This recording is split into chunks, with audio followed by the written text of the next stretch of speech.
Ed McMahon stood up in the middle of Johnny's monologue. He was holding a sealed envelope. And his voice was shaking. The Tonight Show starring Johnny Carson.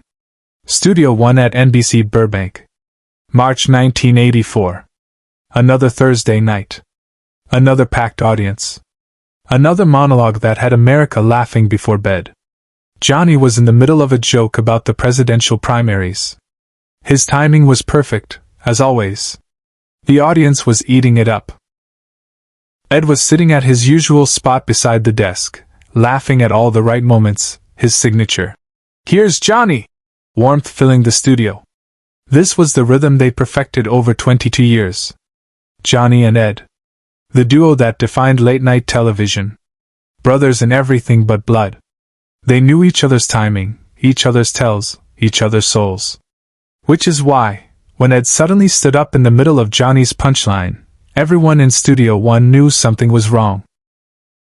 Ed never interrupted the monologue. Never. That was sacred territory. Johnny's domain.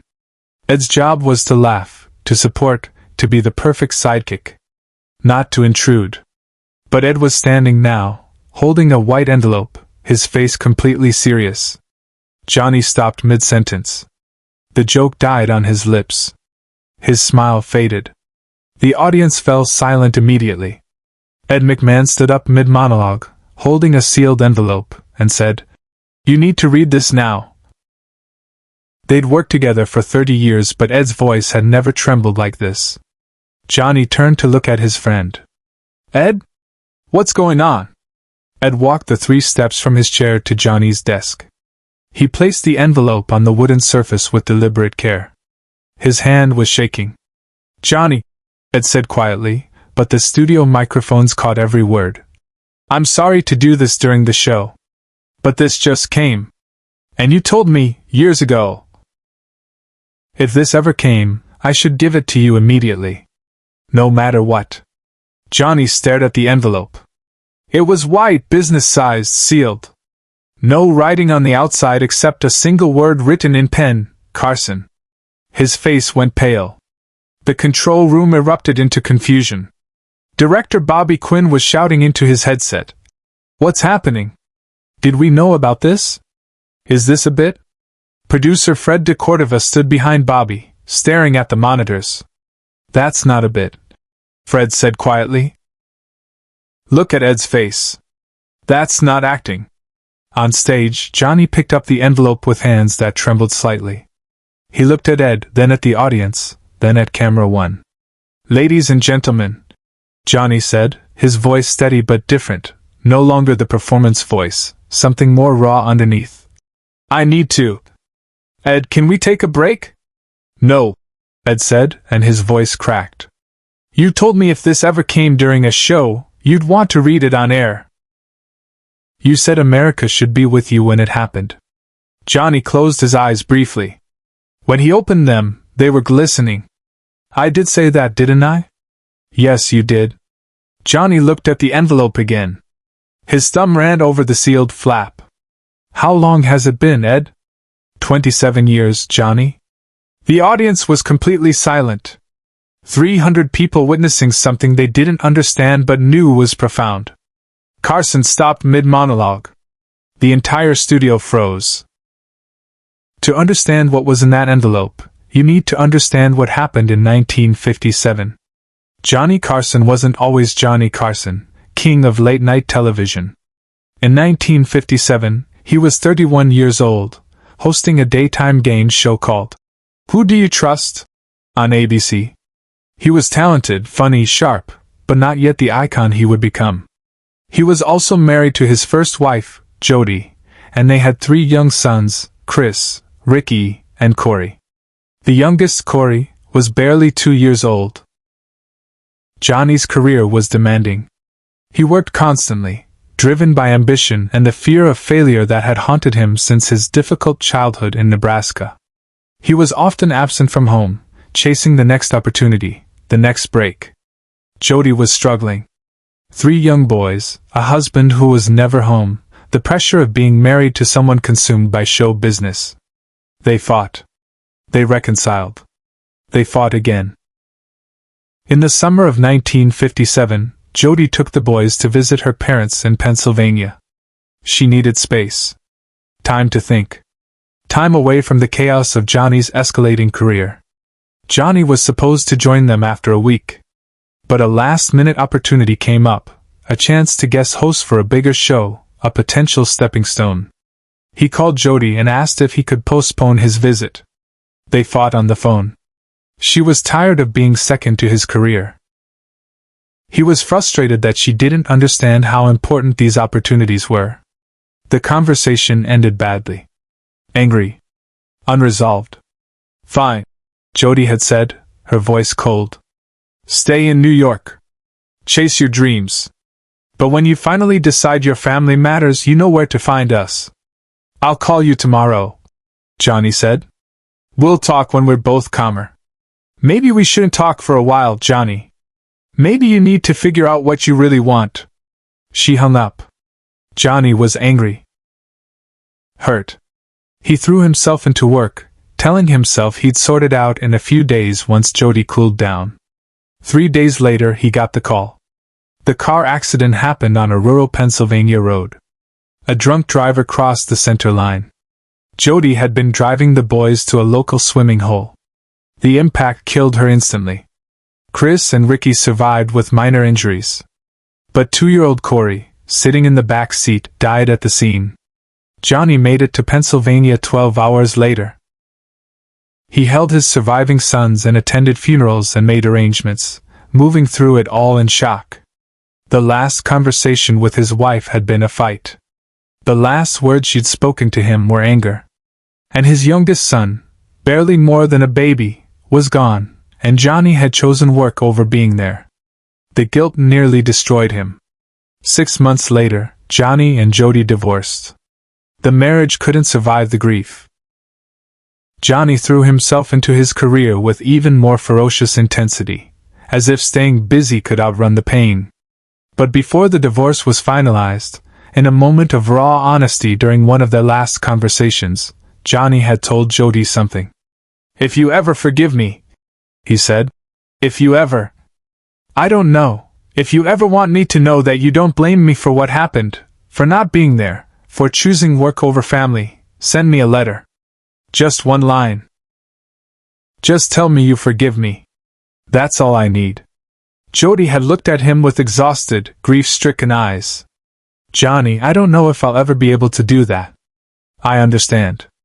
But if you can, someday, send it to me at whatever show I'm doing. Ed will make sure I get it. Just write Carson on the envelope. That's all. He'll know. Why during a show? Because, Johnny said, tears streaming down his face, if it ever comes, I want America to see it. I want to be honest for once. About everything. About what I lost. About what I did wrong.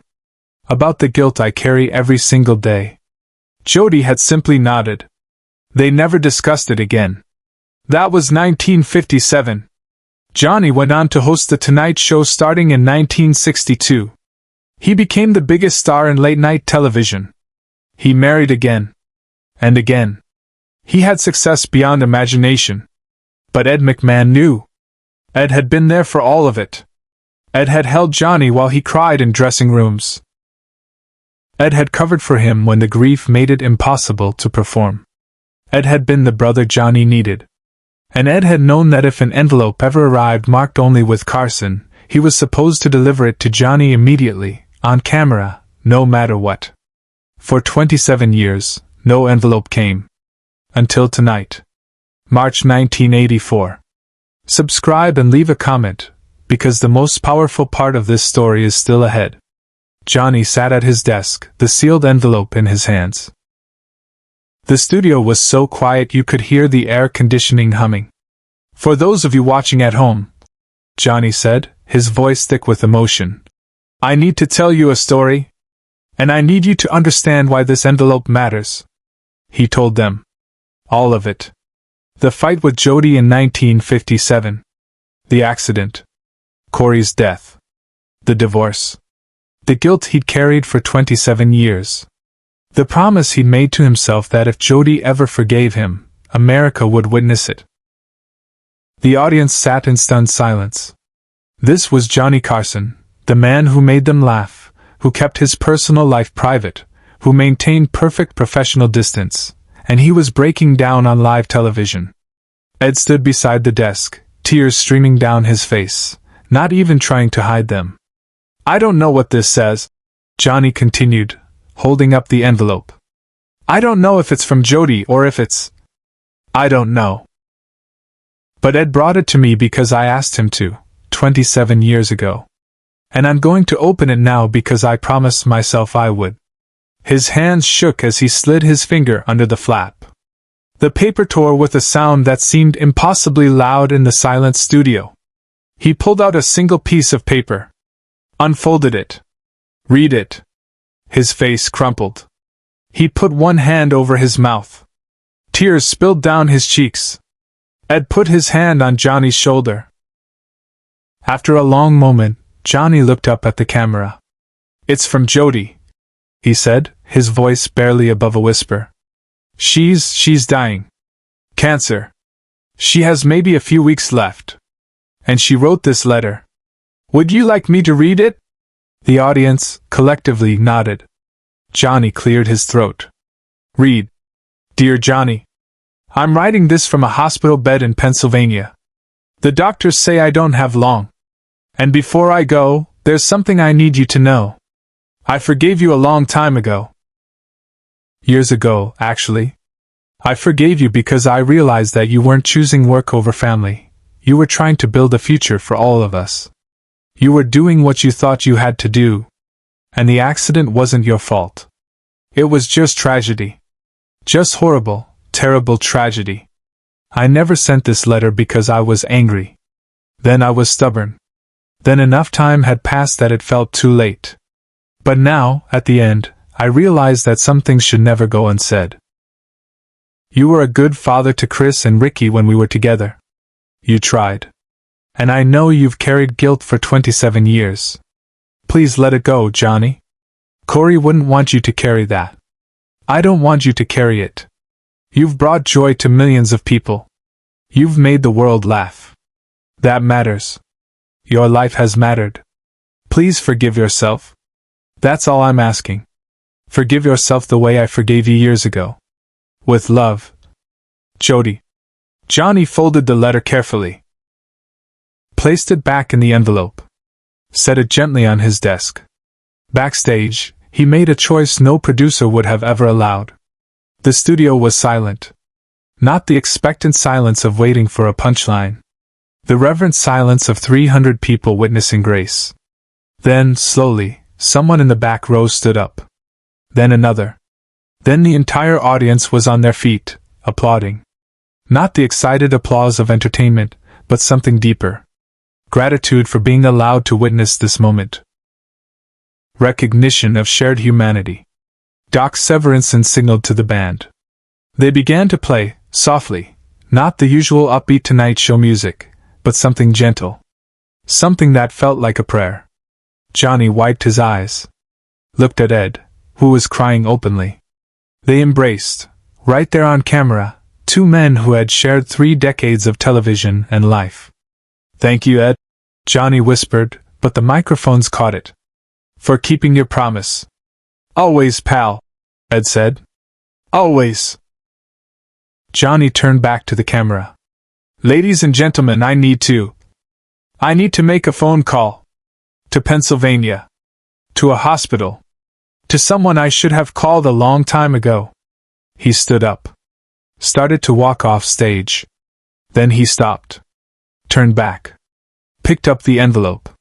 And I need to thank someone who just gave me the greatest gift I've ever received. The gift of forgiveness. But this was the moment no one in the studio, nor anyone at home, ever saw coming. The show went to an unplanned commercial break. Johnny called the hospital in Pennsylvania.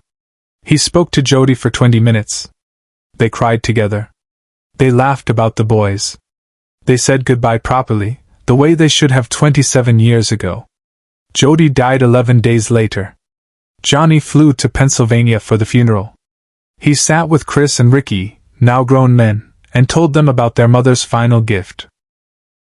When Johnny returned to The Tonight Show, he kept the letter in his desk drawer. Every night for the next 8 years, until his retirement in 1992, it was there. His reminder that forgiveness, given and received, can reach across decades. Share and subscribe. Make sure this story is never forgotten. After Johnny retired, he donated the letter to the Library of Congress with one request: keep it sealed for 50 years. Let it be private again. Let it belong to Jody and Corey and the family they once were. But that night in March 1984, when Ed McMahon handed Johnny Carson a sealed envelope during a monologue, America learned something important: even the people who make us laugh carry grief. And sometimes, the bravest thing you can do is let people see it. The envelope changed television. It showed that authenticity matters more than perfection. And it showed that it's never too late to forgive.